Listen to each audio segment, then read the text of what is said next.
నేను హిందువులకు ఒకటే విజ్ఞప్తి చేస్తున్నామన్నా, ఫస్ట్ మేల్కోండి,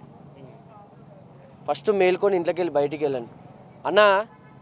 తురుకోడేమో వాలేకుమ్ అస్సలాం అంటాడు, క్రిస్టియన్ వాడేమో ప్రైజ్ అలాడ్ అంటాడు, మనోడు ఆయాలో చెప్పుకుంటూ కూర్చుంటాడు. ఇట్లాంటి గుడి అన్న, విగ్రహం చూడు ఎంత మంచి విగ్రహము, దాన్ని గ్రానైట్తో కట్టిన విగ్రహం ఈ ఊరోళ్ళంతా కలిసి.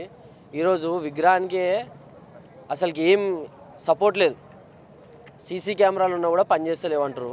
రేపు పొద్దులో ఒక హిందూ మీద దాడి జరిగి వాడిని చంపేస్తే ఎవడన్నా ప్రశ్నించేది? ఈరోజు గుడి బయట ఉన్న విగ్రహం మీద అయింది, రేపు పొద్దుల లోపల ఉన్న గుడి మీద అవుతుంది. హిందువులందరూ మేల్కోవాలి.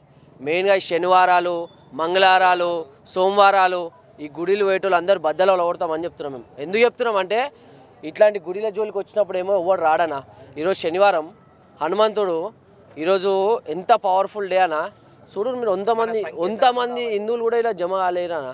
నీ కష్టానికి ఏమో దేవుడు కావాలి, కానీ దేవుని కష్టానికి వచ్చినప్పుడు, దేవునికి ఏమైనా అయినప్పుడేమో నువ్వు నించోపోతే ఇక నువ్వు బతికెందుకురా.